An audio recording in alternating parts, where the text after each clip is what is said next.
నమస్కారం ఘంటారావానికి స్వాగతం. ముందుగా ప్రధానాంశాలు. ముష్కర్లను వెంటాడి పట్టుకుంటామన్న ప్రధాని, కలలో కూడా ఊహించని విధంగా శిక్షిస్తామని హెచ్చరిక.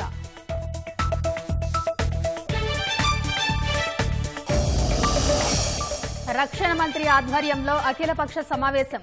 ఉగ్రదాడి ఘటన, తదనంతర చర్యలను వివరిస్తున్న కేంద్రం.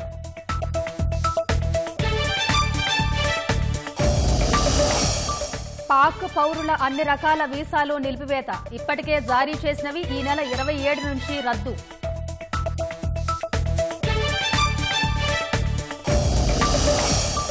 సింధు జలాల ఒప్పంద రద్దు యాక్ట్ ఆఫ్ వార్ అన్న పాక్.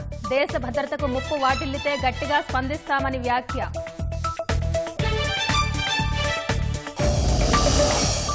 పాలనలో ఏఐతో పాటు మానవీయ కోణము ముఖ్యం. సాంకేతికత ప్రజలకు ఉపయోగపడాలన్న సీఎం.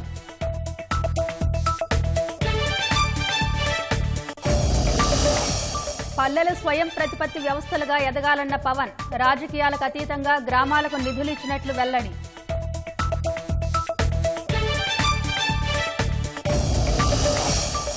జూన్ 1న కానిస్టేబుల్ మెయిన్స్ పరీక్షలు. విశాఖ, కాకినాడ, గుంటూరు, కర్నూలు, తిరుపతిలో కేంద్రాలు.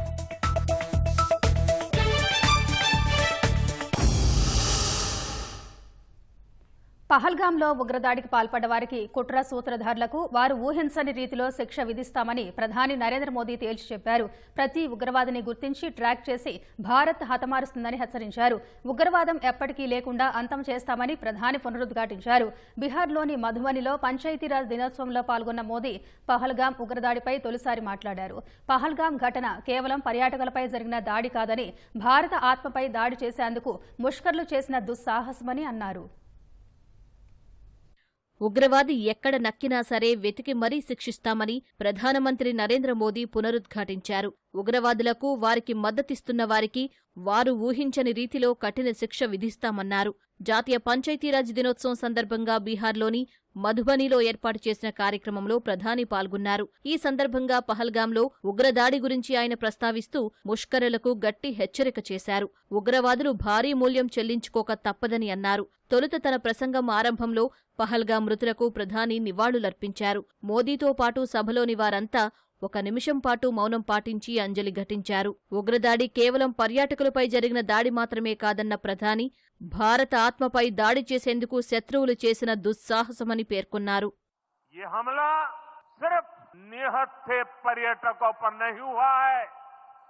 देश के दुश्मनों ने भारत की आत्मा पर हमला करने का दुस्साहस किया है.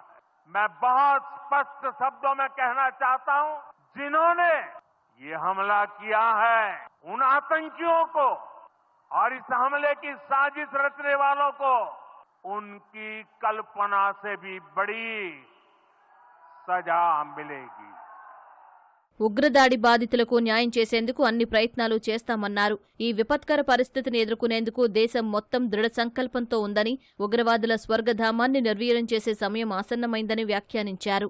ఉగ్రమూకల వెన్నెముకను 140 కోట్ల మంది విరిచేస్తారని ప్రధాని గట్టిగా హెచ్చరించారు. ప్రతి ఉగ్రవాదిని గుర్తించి ట్రాక్ చేసి శిక్షిస్తామని యావత్ భారతీయులకు హామీ ఇస్తున్నట్టు ప్రధాని పేర్కొన్నారు.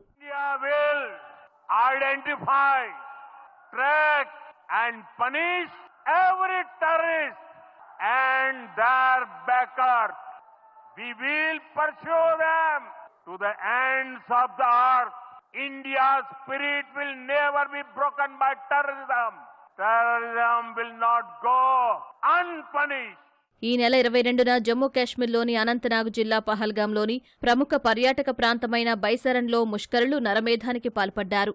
పర్యాటకులను చుట్టుముట్టి అతి సమీపం నుంచి కాల్పులు జరిపారు. ఈ ఘటనలో ఓ కాశ్మీరీ యువకుడు సహా 26 మంది ప్రాణాలు కోల్పోయారు. పాక్ పౌరులకు జారీ చేసిన వీసా సేవలను భారత్ నిలిపివేసింది. ఈ నెల 27 వరకు అన్ని వీసాలు రద్దవుతాయని తెలిపింది. వీసాల గడువు ముగిసేలోగా పాక్ పౌరులంతా భారత్ను వీడి వెళ్లాలని స్పష్టం చేసింది. పాక్లో ఉన్న భారత పౌరులు త్వరగా దేశానికి తిరిగి రావాలని కేంద్రం సూచించింది. అటారీ, వాఘా సరిహద్దు మూసివేతకు కేంద్రం నిర్ణయం తీసుకున్న వేళ పలువురు పాక్ జాతీయులు అటారీ సరిహద్దు గుండా భారత్ను వీడి వెళ్లిపోతున్నారు. కశ్మీర్లో ఉగ్రదాడి తర్వాత పాకిస్తాన్పై ఒత్తిడి తెచ్చే నిర్ణయాలు తీసుకుంటున్న భారత్ తాజాగా పాక్ పౌరులకు తక్షణమే వీసా సేవలు నిలిపివేసింది. ఈ నెల 27 నుంచి పాక్ పౌరులకు జారీ చేసిన అన్ని వీసాలు రద్దవుతాయని తెలిపింది. పాక్ పౌరులకు జారీ చేసిన వైద్య వీసాలు ఈ నెల 29 వరకే చెల్లుబాటు అవుతాయని కేంద్రం వెల్లడించింది. వీసాల గడువు ముగిసేలోగా పాక్ పౌరులంతా భారత్ను వీడి వెళ్లాలని స్పష్టం చేసింది. పాక్ పర్యటనకు దూరంగా ఉండాలని భారత పౌరులకు సూచించింది. పాక్లో ఉన్న భారత పౌరులు త్వరగా దేశానికి తిరిగి రావాలని కేంద్రం సూచించింది.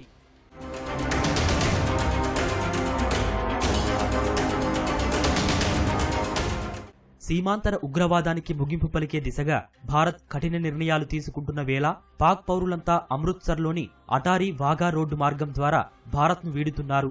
అటారీ వాఘా సరిహద్దు మూసివేతకు కేంద్రం ఇప్పటికే నిర్ణయం తీసుకుంది. సరిహద్దు దాటిన వారు మే 1లోగా వెనక్కి వెళ్లిపోవాలని ఆదేశించింది.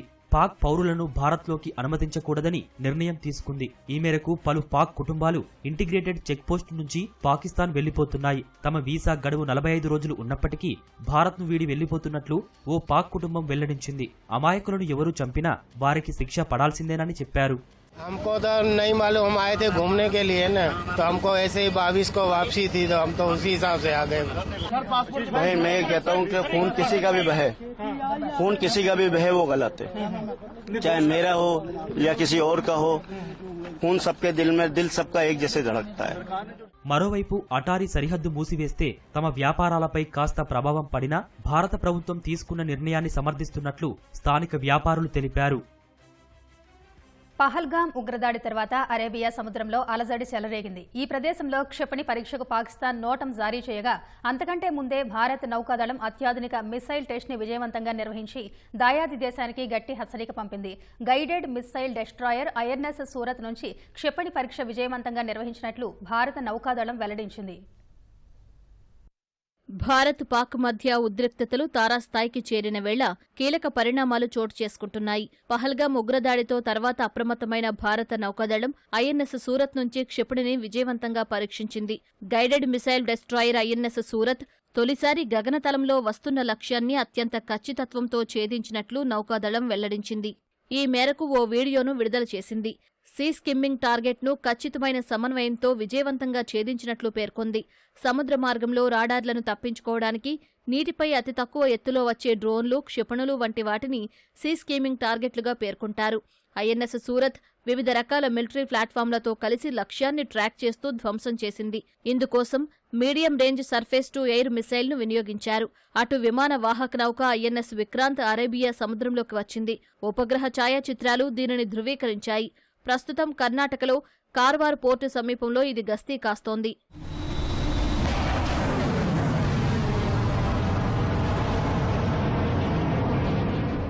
మరోవైపు దాయాది దేశం కవ్వింపు చర్యలకు పాల్పడుతోంది. అందులో భాగంగా క్షిపణి పరీక్షలకు పాక్ సిద్ధమైంది. నేడు రేపు కరాచీ తీరం వెంబడి ఎకనామిక్ ఎక్స్క్లూజివ్ జోన్లో భూతలం నుంచి భూతలం పైకి క్షిపణి ప్రయోగాలు నిర్వహించేందుకు పాకిస్తాన్ నోటిఫికేషన్ జారీ చేసింది. ఈ పరిణామాలను భారత్ నిశితంగా పరిశీలిస్తోందని రక్షణ రంగ వర్గాలు వెల్లడించాయి. మరోవైపు కాశ్మీర్లో ఉగ్రదాడి నేపథ్యంలో పలు నగరాల్లో భద్రతను కట్టుదిట్టం చేశారు. ముంబై నగరంలో పోలీసులు క్రమం తప్పకుండా రాత్రిపూట గస్తీ నిర్వహించాలని ప్రభుత్వం ఆదేశించింది. సీనియర్ అధికారులు నిత్యం అప్రమత్తంగా ఉండాలని ఆదేశాలు జారీ చేసింది. బీచ్, 5 స్టార్ హోటల్స్, రైల్వే స్టేషన్లు, షాపింగ్ మాల్స్, ప్రజలు ఎక్కువగా గుమిగూడే ప్రదేశాల్లో పెట్రోలింగ్ జరుగుతోంది. జమ్మూ కశ్మీర్లో ఉగ్రదాడి నేపథ్యంలో అఖిలపక్ష సమావేశం మొదలైంది. పార్లమెంట్ భవనంలో కేంద్ర ప్రభుత్వం ఆధ్వర్యంలో భేటీ జరుగుతుంది. రక్షణ మంత్రి రాజ్నాథ్ సింగ్ అధ్యక్షతన జరుగుతున్న ఈ సమావేశానికి కేంద్ర హోంశాఖ మంత్రి అమిత్ షా, పార్లమెంట్ వ్యవహారాల శాఖ మంత్రి కిరణ్ రిజిజు పాల్గొన్నారు. రాజ్యసభాపక్ష నేత జేపీ నడ్డా, ప్రతిపక్ష నేత మల్లికార్జున ఖర్గేలతో పాటు లోక్సభలో ప్రతిపక్ష నేత రాహుల్ గాంధీలు ఈ భేటీలో పాల్గొన్నారు. ఉగ్రదాడి ఘటన, తదనంతరం తీసుకున్న చర్యల్ని కేంద్రం వివరించనుంది. ఉగ్రదాడుల్ని ఎదుర్కోవడంలో ఆయా పార్టీల సలహాలను కోరనుంది. ఉగ్రదాడి ఘటన అఖిలపక్ష సమావేశాన్ని ఏర్పాటు చేయాలని కాంగ్రెస్ సహా ప్రతిపక్షాలు డిమాండ్ చేసిన నేపథ్యంలో ఈ భేటీ జరుగుతుంది. పహల్గాం ఉగ్రదాడి నేపథ్యంలో భారత్ తీసుకున్న నిర్ణయాలపై పాక్ తీవ్రంగా స్పందించింది. ఇస్లామాబాద్లో జాతీయ భద్రతా కమిటీ సమావేశం నిర్వహించిన ఆ దేశ ప్రధాని షహబాజ్ షరీఫ్ పలు కీలక నిర్ణయాలు తీసుకున్నారు. వాఘా సరిహద్దును మూసివేయాలని, సిక్కు యాత్రికులను మినహాయించి భారతీయులకు సార్క్ వీసాలను నిలిపివేయాలని పాక్ నిర్ణయించింది. ఇస్లామాబాద్లో భారత దౌత్యవేత్తల సంఖ్యను 30కి తగ్గిస్తూ నిర్ణయం తీసుకుంది. భారత్ హైకమిషన్లోని మిలిటరీ అడ్వైజర్లను ఏప్రిల్ 30లోగా వెళ్లిపోవాలని పాకిస్తాన్ ఆదేశించింది. మూడో దేశం ద్వారా జరిపే వ్యాపారం సహా భారత్తో అన్ని రకాల వాణిజ్యాలను తక్షణమే నిలిపివేస్తున్నట్లు పాక్ ప్రకటించింది. భారత్కు చెందిన విమానాలు పాక్ గగనతలంలోకి రాకుండా నిషేధం విధించింది. సింధు జలాల ఒప్పందం ప్రకారం పాకిస్తాన్కు ఉద్దేశించిన నీటిని మళ్లించడం లేదా నిలిపివేతకు చేసే ఏ ప్రయత్నాన్నైనా యాక్ట్ ఆఫ్ వార్గా పరిగణిస్తామని పాక్ పేర్కొంది. పాక్ సార్వభౌమత్వానికి భద్రతకు ముప్పు వాటిల్తే గట్టిగా స్పందిస్తామని ఎన్ఎస్సీ సమావేశం తర్వాత పాకిస్తాన్ ప్రకటించింది. షహబాజ్ షరీఫ్ నేతృత్వంలో జరిగిన ఈ భేటీలో పాక్ సైన్యానికి చెందిన ఉన్నతాధికారులు, మంత్రులు, భద్రతా కమిటీ సభ్యులు, ఇతర సీనియర్ అధికారులు పాల్గొన్నారు. పహల్గాం ఉగ్రదాడిని హేయమైన చర్యగా ఉప ముఖ్యమంత్రి పవన్ కళ్యాణ్ అభివర్ణించారు. మతం పేరుతో ఇలాంటి దాడులు చేయడం దారుణమని మండిపడ్డారు. ఉగ్రవాదులను కనికరం లేకుండా ఏరివేయాలన్నారు. ఉగ్రదాడిలో చనిపోయిన నెల్లూరు జిల్లాకు చెందిన మధుసూదన్ భౌతిక కాయానికి ఆయన నివాళులర్పించారు. పౌర సరఫరాల శాఖ మంత్రి నాదెండ్ల మనోహర్తో కలిసి కావలికి వెళ్లి పవన్ అక్కడ మధుసూదన్కి శ్రద్ధాంజలి ఘటించారు. మృతుడి కుటుంబ సభ్యులను పరామర్శించి ధైర్యం చెప్పారు. ఈ ఘటన తలుచుకున్నప్పుడల్లా బాధొచ్చేస్తుందని పవన్ ఆవేదన వ్యక్తం చేశారు. దీనిపై రేపు మంగళగిరిలో ప్రత్యేక సమావేశం ఏర్పాటు చేస్తామని తెలిపారు. ఏ ధర్మాన్ని ఆచరిస్తారని చెప్పి చాలా కోల్డ్ బ్లడెడ్ గా నిర్దాక్షిణ్యంగా చంపేశారు. ఎంత కిరాతకంగా, ఎంత దారుణంగా చంపారు. ఎక్స్గ్రేషియా ప్రకటించడానికో లేదంటే దీనికో రాలేదు. నిజంగా ఉగ్రవాదుల దాడిలో ఇది రిపీటెడ్ గా, ఎందుకంటే నేను 86 నుంచి 89 వరకు నేను కాశ్మీర్ లో ప్రతి సమ్మర్ లో ఉన్న పరిస్థితుల్లో షూటింగ్ వల్ల వెళ్ళేవాడిని. సో నాకు పరిస్థితులు తెలుసు. మళ్ళీ తిరిగి అలాంటి పరిస్థితులు పునరావృతమైనది చాలా చాలా బాధ కలిగిస్తా ఉంది. వారి అమ్మాయి కానీ వారి అబ్బాయి కానీ వాళ్ళ పడ్డ క్షోభ చాలా చాలా వివరంగా తెలియజేశారు. సాడిస్టిక్ గా, ఎంత మెథాడికల్ గా, కోల్డ్ బ్లడెడ్ గా చంపేశారు. చెప్తుంటే అసలు కడుపులో బాధ ఉండలు చుట్టుకుపోతున్నాం. రేపు కూడా వైజాగ్ వెళ్తున్నాం. వెళ్ళి వాడిని కనుక్కొని ఒకసారి ప్రభుత్వం అన్ని రకాలుగా భరోసా ఉంటుంది. అది మీకు తెలిసి చెప్పక్కర్లేదు, ఖచ్చితంగా చేస్తుందో సందేహం లేదు. కానీ more than ex gratia, more than డబ్బుల కంటే కూడా బాధలో మీకు తగిలిన వచ్చిన ఇబ్బంది కానీ, గాయం కానీ, అంటే మనిషి చనిపోయారు కానీ ఈ జ్ఞాపకాలు చిన్నపిల్లల ముందు జరిగింది, కూతురు బిడ్డ ముందు జరిగింది. ఇది మటుకు ఇది భారతదేశం ఎప్పటికీ మర్చిపోలేదు. ఉగ్రవాదులు ఎక్కడున్నా సరే నిర్దాక్షిణ్యంగా ఏరియా. మన కలికిన ఎక్కువైపోయింది, మంచితనం ఎక్కువైపోయింది. నిర్దాక్షిణ్యంగా ఏరియాలి. పహల్గాం ఉగ్రదాడి మృతుడు విశాఖకు చెందిన చంద్రమౌళి కుటుంబానికి ప్రభుత్వం పరిహారం చెక్కును అందజేసింది. 10 లక్షల రూపాయల పరిహారం చెక్కును మంత్రి డీవీబీ స్వామి, ఎంపీ భరత్, ఎమ్మెల్యే వెలగపూడి రామకృష్ణతో కలిసి మృతుడి కుటుంబ సభ్యులకు వారి నివాసంలో అందజేశారు. పాలనలో ఆర్టిఫిషియల్ ఇంటెలిజెన్స్ వంటి సాంకేతికత వినియోగించిన మానవీయ కోణం ముఖ్యమని సీఎం చంద్రబాబు స్పష్టం చేశారు. సాంకేతికత వినియోగంతో రియల్ టైంలో సేవల డెలివరీ జరగాలని అధికారులకు సూచించారు. స్మార్ట్ పాలనకు ప్రాధాన్యమిస్తూ త్వరలో భారీ డేటా లేక్ ఏర్పాటు చేయనున్నట్టు వెల్లడించారు. భూ రికార్డుల డిజిటలైజేషన్ వేగంగా పూర్తి చేయాలని ఆదేశాలు జారీ చేశారు. Artificial intelligence, emerging technologies for government digital transformation అంశంపై సచివాలయంలో ఉన్నతాధికారులతో జరిగిన వర్క్ షాప్ లో ముఖ్యమంత్రి చంద్రబాబు పాల్గొన్నారు. ఏఐ, ఇతర ఎమర్జింగ్ టెక్నాలజీల ఆవశ్యకత, పాలనలో వాటి వినియోగంపై అధికారులకు మార్గనిర్దేశం చేశారు. పాలనలో ఆర్టిఫిషియల్ ఇంటెలిజెన్స్ కు ప్రాధాన్యమిస్తూనే ప్రజలకు సేవల విషయంలో మానవీయ కోణం చూపాలని అధికారులకు సూచించారు. ఏఐ ఆధారిత స్మార్ట్ వ్యవస్థ ఏర్పాటుతో రియల్ టైంలో సేవలు అందించవచ్చని, పాత విధానాల స్థానంలో నూతన సాంకేతికతను ప్రవేశపెట్టాల్సి ఉందన్నారు. టెక్నాలజీ ప్రజల కోసం ఉపయోగపడాలని స్పష్టం చేశారు. రాష్ట్రంలో భారీ డేటా లేక్ ను ఏర్పాటు చేయడంపై దృష్టి పెట్టామని సీఎం అన్నారు. 30 ఏళ్ల క్రితం చేసిన ప్రయత్నం వల్ల నేడు టెక్నాలజీలో ఏపీ ముందుందని సీఎం ప్రస్తావించారు. ప్రభుత్వ వ్యవస్థల్లో మేధో సంపత్తి ఉన్నవారు ఉన్నప్పటికీ ఇంకా పాత విధానాలు అనుసరిస్తున్నారని, పాలనలో తీరు మారాలని స్పష్టం చేశారు. ప్రజల నుంచి వచ్చే ఫిర్యాదులు, వినతుల్లో 75% భూ సంబంధితమైనవే ఉన్నాయని, ఈ సమస్యల పరిష్కారానికి త్వరితగతిన భూ రికార్డుల డిజిటలైజేషన్ చేయాలని ముఖ్యమంత్రి చంద్రబాబు ఆదేశించారు. ఒకప్పుడు ఇస్రో ఉపగ్రహ ప్రయోగాలను ఆశ్చర్యంగా చూశామని, ఇప్పుడు మన స్టార్టప్లు 30 కోట్ల రూపాయలతో ఉపగ్రహాలు తయారు చేస్తున్నాయని సీఎం అన్నారు. దీంతో ప్రపంచం మన వైపు గర్వంగా చూస్తోందన్నారు. ఈ వర్క్ షాప్ దేశానికి ఒక నమూనాగా నిలుస్తుందన్నారు. 2 రోజుల పాటు జరిగే ఈ వర్క్షాప్ లో గుడ్ గవర్నెన్స్ కోసం ఏఐ సహా నూతన టెక్నాలజీ వినియోగం, పౌర సేవల్లో మెరుగైన ఫలితాలు సాధించడంపై ప్రధానంగా చర్చ జరుగుతోంది. AI, ML, DL, chat GPT, Gemini, data driven, evidence based governance, AI playbook, AI based pilot ideas వంటి అంశాలపై ప్రత్యేక సెషన్లు జరుగుతాయి. గ్రామ స్థాయి నుంచి రాష్ట్ర స్థాయి వరకు పౌర సేవల్లో టెక్నాలజీ వాడకం, ప్రస్తుతం అనుసరిస్తోన్న విధానాలు, వచ్చే ఫలితాలపై కేస్ స్టడీస్ ను అధికారులు పరిశీలిస్తారు. ఏ విభాగాల్లో ఎలాంటి సాంకేతికతను వినియోగించవచ్చు, ప్రస్తుతం ఉన్న సమాచారం ఆధారంగా సేవల్ని ఎలా విస్తృతపరచవచ్చు అనే అంశాలపై నిపుణులు ప్రెజెంటేషన్ ఇస్తారు. వ్యవసాయం, విద్య, వైద్య, పట్టణాభివృద్ధి సహా వివిధ రంగాల్లో నూతన సాంకేతిక పరిజ్ఞానం వినియోగాన్ని వివరిస్తారు. వర్క్షాప్ లో మొదటి రోజు కార్యదర్శులు పాల్గొనగా రెండో రోజు విభాగాధిపతులు పాల్గొననున్నారు. గ్రామాలు స్వయం ప్రతిపత్తి వ్యవస్థలుగా ఎదగాలని ఉప ముఖ్యమంత్రి పవన్ కళ్యాణ్ ఆకాంక్షించారు. మంగళగిరి సీకే కన్వెన్షన్ సెంటర్లో నిర్వహించిన పంచాయతీరాజ్ దినోత్సవానికి ఆయన ముఖ్య అతిథిగా హాజరయ్యారు. పంచాయతీల నిధులు వాటికే ఖర్చు చేయాలని అధికారులకు చెప్పినట్టు పవన్ తెలిపారు. అధికారులు, ఉద్యోగుల సహకారంతో అనతి కాలంలోనే 1000 కిలోమీటర్ల మేర రహదారులు నిర్మించినట్లు వివరించారు. డబ్బులు, సిఫార్సులు లేకుండా పంచాయతీరాజులో బదిలీల ప్రక్రియ చేశామన్నారు. పార్టీలకు అతీతంగా గ్రామాలకు నిధులు ఇచ్చినట్టు వెల్లడించారు. పంచాయతీరాజ్ అనేది డబ్బులు లేకుండా ముందు బదిలీలు జరగవు, సిఫార్సులు లేకుండా బదిలీలు జరగవు. నేను ఆ రెండింటికి మా పేషీ నుంచి చాలా క్లియర్ కట్ ఇన్స్ట్రక్షన్ పెట్టాను. ఒక చిన్నపాటి పైరివీలు చేసినా గానీ ఇక్కడ ఎవరు దయచేసి ఉండదు, దయచేసి మీరు ఇక్కడి నుంచి వెళ్ళిపోయింది. ఎందుకంటే నాకు కింద దాకా అట్టడుగు శ్రామికుడు దాకా దీని ఫలితాలు పొందాలంటే ఎక్కడా కూడా లీడ్ చేసే వాళ్ళ దగ్గర నుంచి ఏ మాత్రం కూడా అసలు అలక్ష్యం లేకుండా, లేదంటే పైరివీలు లేకుండా ఉండాలని చెప్పి నేను తీసుకున్న నిర్ణయం చాలా చాలా బలంగా అందరూ దీన్ని ముందుకు తీసుకున్నాను. నేను సమర్థతను వెతుక్కున్నాను. నిజంగా ఇంటిగ్రిటీ ఉండి మన పరిపాలనా వ్యవస్థను పటిష్టం చేద్దాం అనుకున్న అధికారులు ఎవరున్నారో వాళ్ళని వెతికి పట్టుకోండి. ఫస్ట్ నేను ఇచ్చిన ఇన్స్ట్రక్షన్ అంతే. నేను ఒకటి, గ్రామాలు దేశాన్ని పట్టుకొమ్మలు కాబట్టి అది సర్పంచ్ స్వయం ప్రతిపత్తి గల గ్రామాలు అవ్వాలి.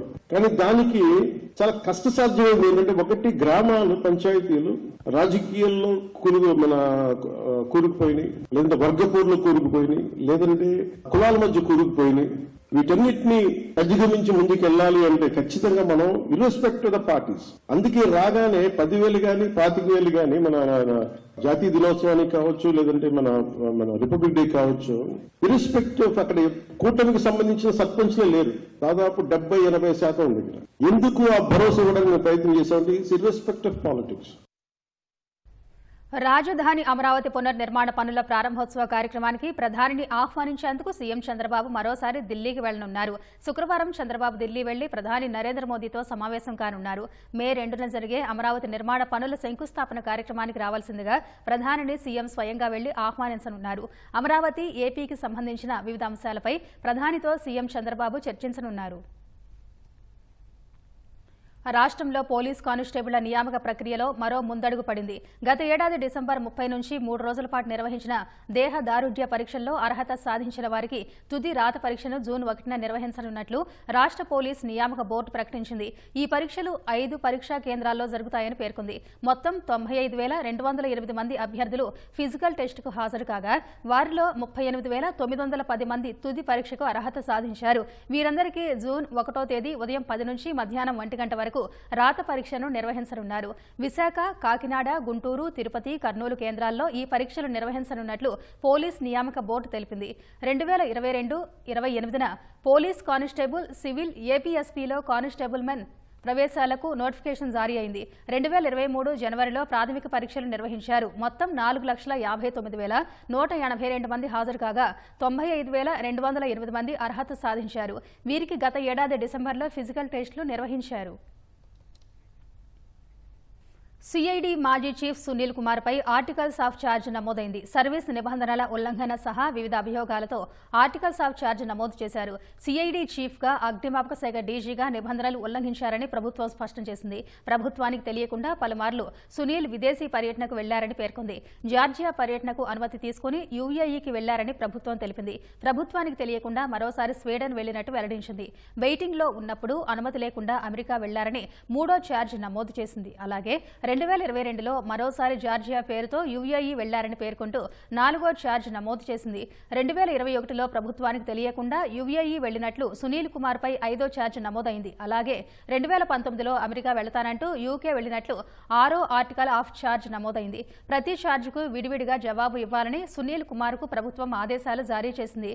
ప్రతి అభియోగంపై 30 రోజుల్లో రాతపూర్వక జవాబు ఇవ్వాలని గడువు విధించింది. విచారణ సమయంలో రాజకీయ ఒత్తిళ్లకు యత్నిస్తే చర్యలు ఉంటాయని సునీల్ కుమార్కు ప్రభుత్వం స్పష్టం చేసింది. మాజీ మంత్రి విడుదల రజనీ మరిది గోపి విచారణ సుదీర్ఘంగా సాగింది. గోపిని విజయవాడ జీజీహెచ్కు తరలించి వైద్య పరీక్షలు నిర్వహిస్తున్నారు. వైద్య పరీక్షల అనంతరం గోపిని ఏసీబీ కోర్టుకు తీసుకెళ్లనున్నారు. బెదిరింపు కేసులో హైదరాబాద్లోని విప్రో సర్కిల్ వద్ద గోపిని ఏసీబీ అధికారులు అరెస్టు చేశారు. అక్కడి నుంచి ఆయన్ను విజయవాడకు తీసుకొచ్చి విచారణ చేశారు. కాసేపట్లో కోర్టులో హాజరుపరచనున్నారు. వైసీపీ హయాంలో పల్నాడు జిల్లా ఎడ్లపాడులోని శ్రీలక్ష్మీ బాలాజీ స్టోన్ క్రషర్స్ నిర్వాహకులను బెదిరించి 2,20,00,000 రూపాయలు వసూలు చేసినట్టు ఇప్పటికే గోపీపై కేసు నమోదైంది. క్రషర్స్ నిర్వాహకులు ఫిర్యాదు చేయడంతో విజయవాడ ఏసీబీ కేంద్ర కార్యాలయంలో కేసు నమోదైంది. సత్యవర్ధన్ కిడ్నాప్ కేసులో వైసీపీ నేత మాజీ ఎమ్మెల్యే వల్లభనేని వంశీకి మళ్లీ నిరాశ ఎదురైంది. ఆయన దాఖలు చేసిన బెయిల్ పిటిషన్ను ఎస్సీ ఎస్టీ ప్రత్యేక కోర్టు కొట్టేసింది. ప్రస్తుతం విజయవాడ జిల్లా జైలులో వంశీ రిమాండ్ ఖైదీగా ఉన్నారు.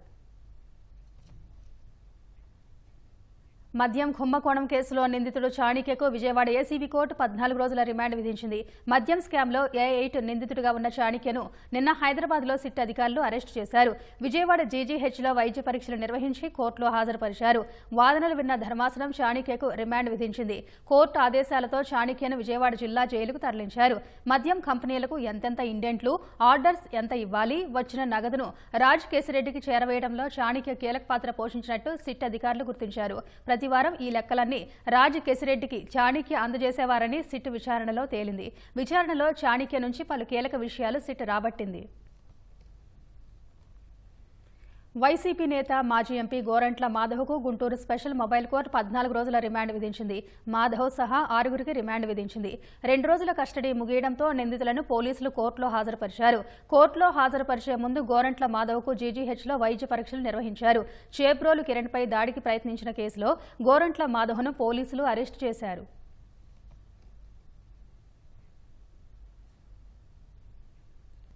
ఏరోస్పేస్ డిఫెన్స్ మ్యానుఫ్యాక్చరింగ్ హబ్కు రాష్ట్ర ప్రభుత్వ సలహాదారుగా డీఆర్డీఓ మాజీ chairman doctor G Satish Reddy బాధ్యతలు స్వీకరించారు.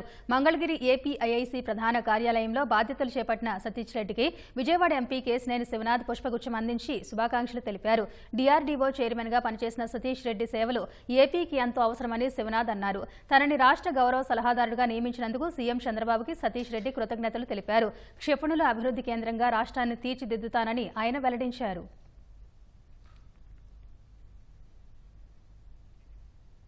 హెల్త్ యూనివర్సిటీ ఉపకులపతిగా పుల్లల చంద్రశేఖర్ యాదవ్ను నియమిస్తూ ఉత్తర్వులు వెలువడ్డాయి. ఈ మేరకు గవర్నర్ నిర్ణయం వెలువరించారు. చంద్రశేఖర్ యాదవ్ ప్రముఖ కార్డియాలజిస్టుగా గుర్తింపు పొందారు. వివిధ విభాగాల్లో పనిచేశారు. కర్నూలు జీజీహెచ్ సూపరింటెండెంట్, కర్నూలు వైద్య కళాశాల డీన్గా పనిచేశారు. చంద్రశేఖర్ యాదవ్కు ముఖ్యమంత్రి చంద్రబాబు, వైద్య ఆరోగ్య శాఖ మంత్రి సత్యకుమార్ యాదవ్ అభినందనలు తెలిపారు.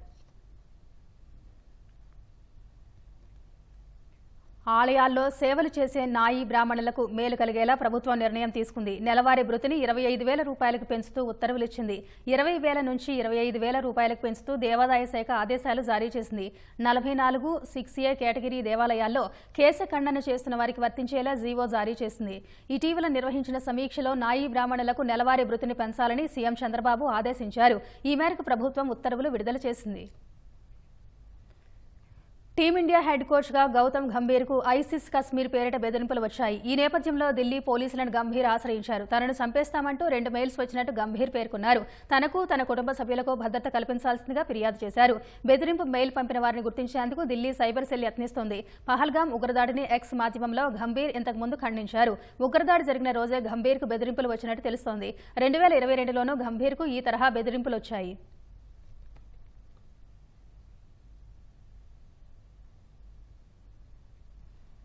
ఉక్రెయిన్ రాజధాని కీవ్పై దీర్ఘశ్రేణి క్షిపణులు డ్రోన్లతో రష్యా విరుచుకుపడింది. గురువారం అర్ధరాత్రి నుంచి జరిపిన ఈ వైమానిక దాడుల్లో 9 మంది మరణించగా 77 మంది గాయపడినట్టు ఉక్రెయిన్ అధికార వర్గాలు వెల్లడించాయి. క్షతగాత్రుల్లో చిన్నపిల్లలు కూడా ఉన్నట్టు తెలిపారు. ఈ దాడులకు పదుల సంఖ్యలో భవనాలు కూలిపోయాయని పేర్కొన్నారు. భవన శిథిలాల కింద చాలా మంది ప్రజలు చిక్కుకుపోయారని, వారిని రక్షించడానికి వెంటనే సహాయ చర్యలు చేపట్టినట్టు వివరించారు. క్షతగాత్రులను స్థానిక ఆసుపత్రులకు తరలించినట్టు చెప్పారు. ఈ దాడుల్లో బాలిస్టిక్ క్షిపణులను సైతం రష్యా ప్రయోగించినట్టు ఉక్రెయిన్ ఆరోపించింది.